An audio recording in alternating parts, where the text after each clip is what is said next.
donde dice que la diabetes mellitus 2 es 9 veces más frecuente el síndrome de apnea obstructiva del sueño. El síndrome de resistencia a la insulina está directamente relacionado con la severidad del SAUS, pero lo más importante, que el uso del CPAP, este de aquí, por 2 noches, regresa el síndrome de resistencia a la insulina y no desaparece, con 2 noches. Eso quiere decir que causa la obstrucción faríngea, causa el síndrome de resistencia a la insulina. El estudio de Chicago dice lo siguiente: el uso de CPAP redujo la glicemia postprandial en un 30%, redujo considerablemente los niveles de hemoglobina fosforilada y concluyeron que el CPAP es una herramienta formidable en diabetes mellitus 2. Y esa es una premisa en medicina de sueño. Mejor sueño, mejor control de la diabetes mellitus. El CPAP mejora los niveles de glicemia al disminuir la resistencia a la insulina. Este caso es de un paciente que estaba haciendo un doctorado en un estado vecino de acá y siempre se dormía en la noche sentado, porque era la única forma que podía dormir, y estaba estudiando, y dormitaba 10 minutos, 20 minutos, y así estuvo durante un año, pero termina el doctorado y el paciente seguía con una hipersomnolencia diurna impresionante. Entonces le hicimos un estudio de sueño, le calibré un CPAP, aquí le estoy calibrando el CPAP, le estoy poniendo la mascarilla, y el momento que le conecto el CPAP, se queda dormido, pero profunda y plácidamente, entra en sueño 2, 3 y casi 4.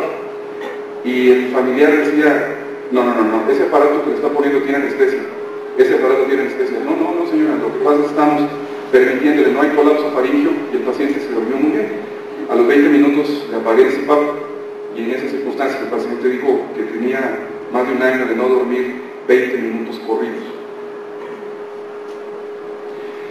El SAUS tiene un papel fundamental en la desregulación hormonal, pero no nada más en la diabetes mellitus, también en otras. Es un regulador de testosterona, es un regulador de todas las hormonas, y lo que más causa la desregulación son la deprivación del sueño y la fragmentación del sueño. El paciente que tiene una altimetría importante y que se está moviendo y se está despertando, tiene un papel importante en la desregulación. El SAUS establecen los autores que originan síndrome de resistencia a la insulina. Y Nilsson y colaboradores también establecen que el SAUS es un factor de riesgo independiente que ocasiona intolerancia a la glucosa, síndrome de resistencia a la insulina, y si tiene carga heredofamiliar, desarrolla diabetes mellitus.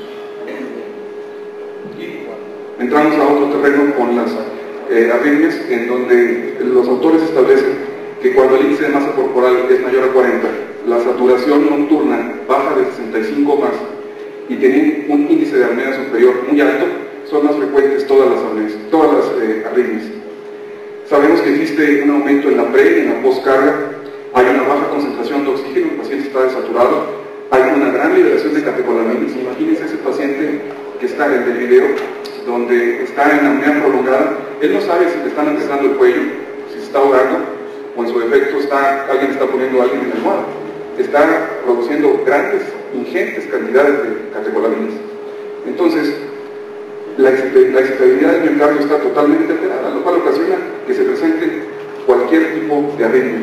Y Levinov hizo desde 1983 este estudio en 400 pacientes y encontró que el 40% tenían arritmias.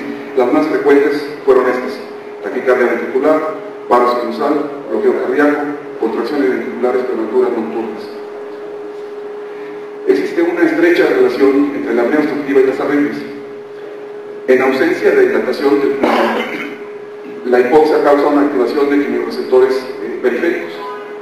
Entonces, en el evento apneico, cuando el paciente está sin respirar y hay una vasoconstricción periférica y una bradicardia que es mediada vagalmente, pero cuando viene la inspiración del paciente, en ese momento hay un efecto vagolítico que ocasiona una taquicardia. Y estos ciclos alternos de bradicardia, taquicardia que vemos en las polisomnografías son vistos en pacientes apneicos y son mediados por el sistema nervioso autónomo.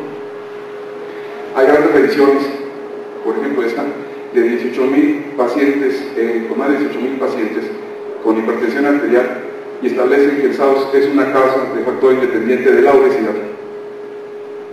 ¿Cómo está? Este paciente, por ejemplo, es un paciente que tenía tenía hipertensión arterial, es un paciente delgado, pero vean cómo tiene su úvula muy elongada, tiene sus pilares posteriores muy grandes, y mientras está de pie no hay ningún problema, pero al irse a dormir se pliega y hay colapso de la faringe y presenta hipertensión arterial, presentaba hipertensión arterial. Entonces, la insuficiencia para mantener niveles bajos de presión sistólica por la noche, el non-dipping, y el síndrome de apnea obstructiva del SAO se asocia con patología cardiovascular nociva.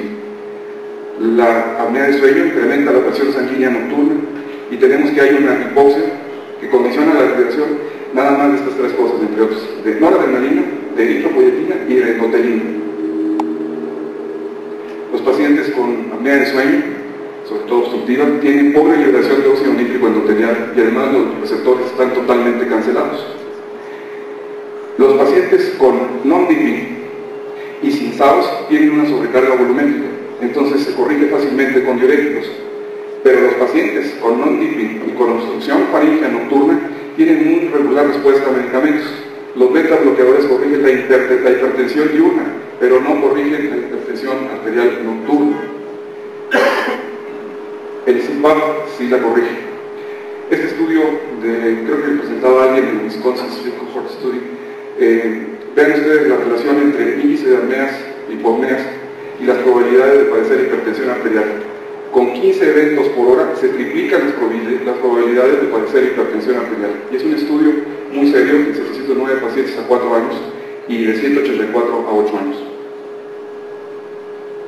La endotelina, que creo que es ustedes me dirán si es cierto o no, que es el vasoconstrictor más potente que existe en nuestro organismo, se ha demostrado que sus niveles aumentan en todos los eventos apnéicos. La producción de endotelina se suprime con el uso de CPAP. Me quedo con esta diapositiva. El 50% de los pacientes hipertensos tienen apnea obstructiva del sueño. Y vean que está publicado desde 1976. O sea, hay una estrecha relación entre hipertensión arterial y síndrome de apnea obstructiva del sueño. No todos. Para este autor, el 50%. Este es un estudio que hice yo y que lo iba a presentar en el Congreso Nacional de Otorrinolaringología en Chihuahua, pero en resumidas cuentas es esto. Tomé 12 pacientes con hipertensión arterial no tratada, les puse CPAP durante 3 meses y la presión sistólica se redujo en promedio de 147 a 126.4 milímetros de mercurio y la distólica bajó de 81.6 a 69.4 milímetros de mercurio. Esto con 3 meses sin medicamentos. Con enfermedad arterial coronaria, el SAOS en 50% de los pacientes con coronariopatina hay un incremento del 1.27 de riesgo coronario con índices muy bajitos, con índices de apnea, hipopnea de 11. O sea, no estamos hablando de 44, de 64, de 80, sino de apneas leves. En un estudio de 23 pacientes con apnea obstructiva del sueño, se encontraron que 7 tenían un aplanamiento del segmento ST durante el sueño. Ese segmento fue corregido inmediatamente con el CPAP. Solamente un paciente tenía una isquemia miocárdica en la prueba de esfuerzo. Entonces la pregunta aquí surge, ¿por qué los pacientes sin depresión del segmento ST en la prueba de esfuerzo desarrollan isquemia en los eventos nocturnos apnéicos? Por el colapso faríngeo. El paciente cuando está dormido tiene colapso faríngeo y eso ocasiona un aumento de la presión intratorácica. Recuerden el video cuando el paciente tiene la apnea y tiene los movimientos diafragmáticos e intercostales y lo único que consigue es aumentar la presión intratorácica hasta 20 centímetros de presión de agua. Son presiones muy elevadas. Existe un aumento de la presión arterial demostrado categóricamente. Los pacientes están desaturados. Hay una gran actividad simpática. Nos encontramos ante una actividad simpática importante y hay una vasoconstricción considerable. Entonces los pacientes tienen una enfermedad coronaria, los pacientes que tienen síndrome de apnea obstructiva del sueño. Y el síndrome de apnea obstructiva del sueño, a pesar de la obstrucción, cuando hay obstrucción faríngea, el diafragma reciente, entonces en esas condiciones hay un aumento de la presión negativa considerable, con un aumento considerable de sangre al ventrículo derecho. Inclusive se sabe que las presiones intramurales del septum se ven aumentadas con un desplazamiento del septum interventricular hacia el lado izquierdo con una disminución de la fracción de eyección ventricular considerable.